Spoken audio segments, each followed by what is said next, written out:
Hey guys, it's Tom from FitCure back again with our habit. Drink only water, tea or coffee for a bonus lesson. We're going to finish off hammering home about the alcohol consumption because I watched through the last few lessons and whilst I just gave the information that was out there, I don't think I helped the people who were still thinking, yeah, I know it, I'm on it, I'm mindfully thinking about the alcohol consumption, but I'm still going to get smashed.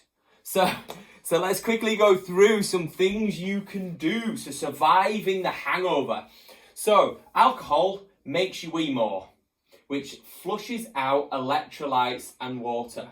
So tip for that. So drink one for one basically. So if I'm having a white wine or whatever, red wine, and then I'll drink one water. Red wine, one water. Red wine, one water. Because obviously we all have birthdays and stuff. We've all got to go out and have fun, and we can't stay indoors like monks all the time, can we?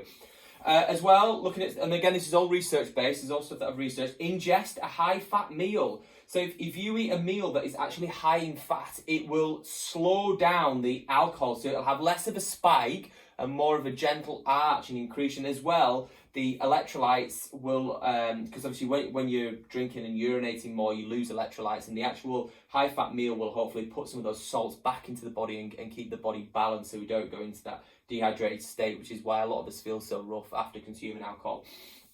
I hope I say this right. Acetaldehyde is a toxin that's in alcohol, which is actually more poisonous than alcohol itself, and it's what causes the sweating, nausea and vomiting when we have it. So it's in quite low concentrations, but when you drink in excess, it's in there, and this is what makes you feel really terrible. It's a toxin. So top tip with this, so obviously you drink lots of water. There's a supplement called molybdenum, and again, I'm reading this, I'm not hearing anybody say it, so I apologise if I'm saying this wrong. And it says if you consume 300 micrograms of molybdenum before bed and first thing in the morning, it helps you with hangover itself because it helps you get rid of this acetaldehyde stuff.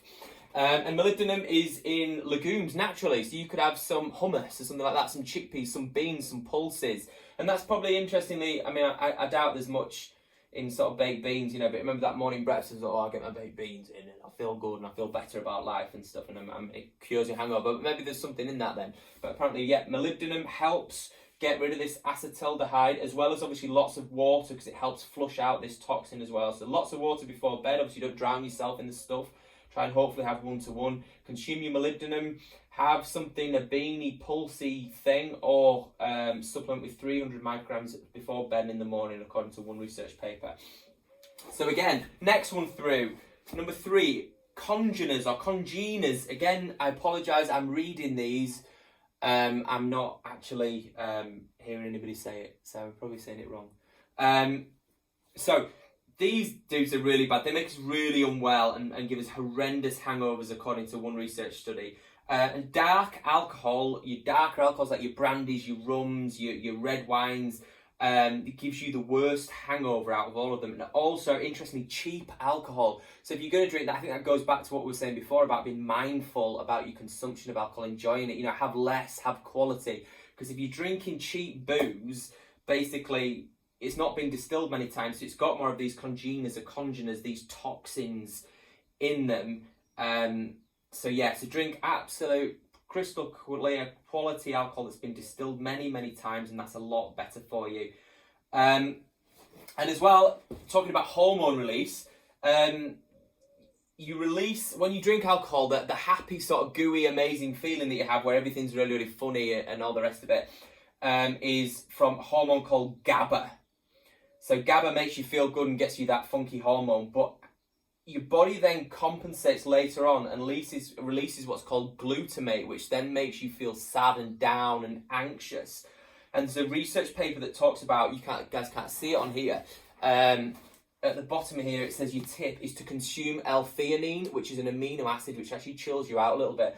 And you can get, if you have some green tea contains L-theanine, so it helps relax the body a little bit more as well. So maybe on a morning, obviously you're drinking 1-for-1 alcohol, you're having a high-fat meal with your alcohol as well. So that's I suppose that would maybe go with like wine and cheese maybe, but only you wouldn't have dark alcohol because it contains more of these congeners.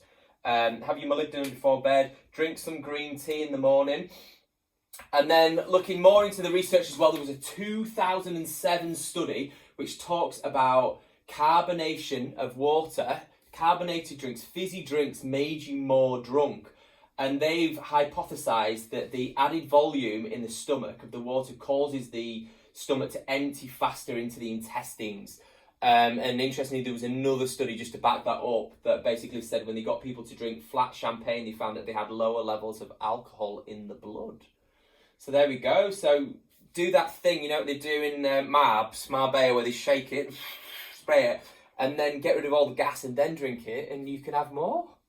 There we go. So just to kind of try and redeem myself with the talk about alcohol consumption, and I felt like I hammered it home, but I just delivered on what was in front of me. That is, in a nutshell, what you would maybe do if you were going out on a big night. So just to recap really, really quickly. 1 for 1 on your alcohol. High fat meal. Obviously drinking lots of water. Making sure we get the salts back in there with the high fat meal. Molybdenum or some sort of legumes that we're eating, you know, post or 300 micrograms before bed and first thing in the morning. Don't consume dark alcohols. Don't consume cheap booze. Have some L-theanine in some form or another, which is an amino acid, and it's in high concentrations or okay concentrations, should I say, in green tea. And don't drink carbonated drinks. Drink flat champagne. That would be a great way to stop drinking, wouldn't it? If you drank flat champagne, you probably would stop drinking full stop. Anyway, I'm done on alcohol. I'll see you guys tomorrow for another lesson on hydration.